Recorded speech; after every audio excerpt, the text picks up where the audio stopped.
Let me tell you exactly how it goes. Sunday night, you make the vow. You throw out the junk food. You delete the apps. You set the 5 a.m. alarm. Tomorrow, everything changes. Monday, you're a machine. Tuesday, you're running on fumes. By Wednesday, there's a soft little voice going, "You've earned a break." And by Friday, you're right back where you started, except now you also get to hate yourself for it. And you draw the obvious conclusion, I just don't have the discipline. That conclusion is a lie, and it is the exact lie keeping you stuck.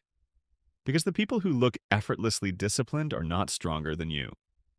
Researchers put this under a microscope, and what they found flips the whole thing on its head.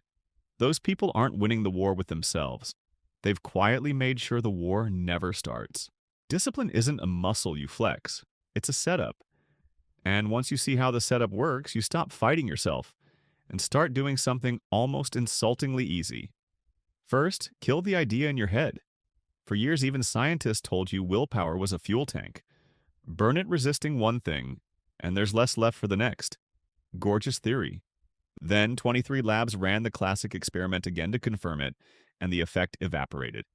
The fuel tank might not even exist, but the real bomb came from a different study. Researchers handed thousands of people a buzzer and pinged them all day long. Over 7,000 snapshots of what do you want right now, and are you fighting it? They expected the disciplined people to be heroic resistors. Jaw clenched, winning. Dead wrong. The people with the most self-control reported fewer temptations and resisted less often. They weren't heroes in the ring. They just never stepped into the ring. You've already seen this and missed it. That famous marshmallow test, kids trying not to eat a treat. The ones who held out didn't outstare the candy with laser focus. Watch the actual tapes. They turn around, cover their eyes, sing, kick the desk, anything but look at it. They didn't crush the craving. They shoved it out of sight. So here's the thing nobody sells you, because you can't sell it. Self-control was never a strength you're born with more or less of. It's a setup. And a setup can be built. To build it, you have to see the strings. About 40% of what you do on any given day isn't a decision at all. It's a habit. And habits don't run in the thinking part of your brain. They run in an older automatic system that doesn't ask your opinion. It just waits for a cue and fires the program. Same couch, and your hand finds the phone before you notice. Same walk past the kitchen, and you're holding a snack you don't remember grabbing.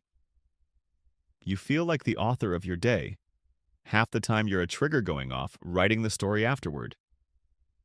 Don't buy that the room has that much power.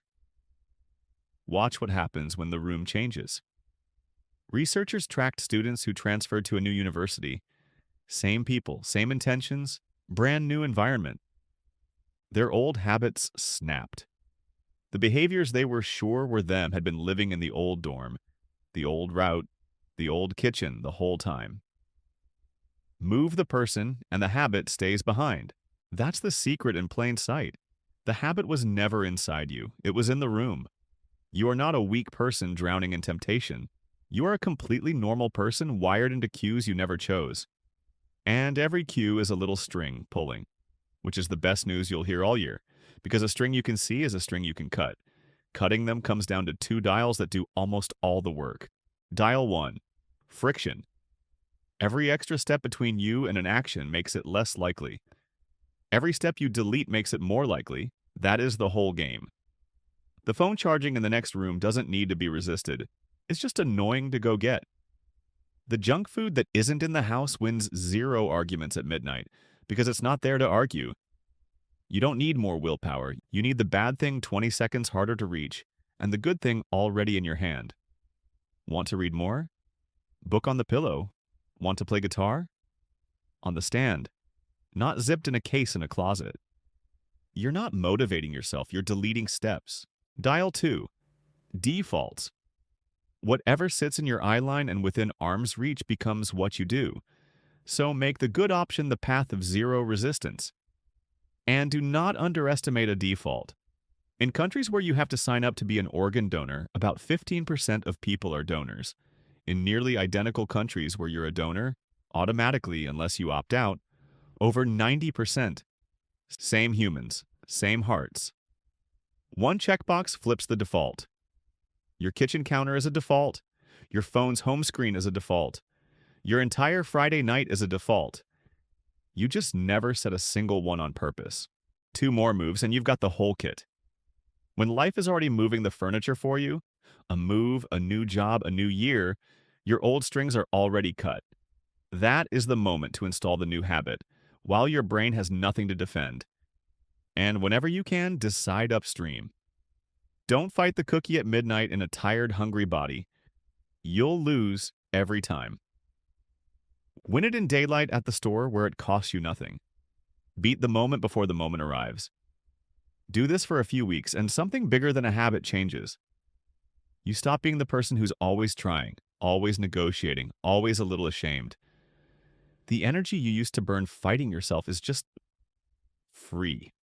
Because your environment isn't only where you act. It's a mirror telling you all day long who you are.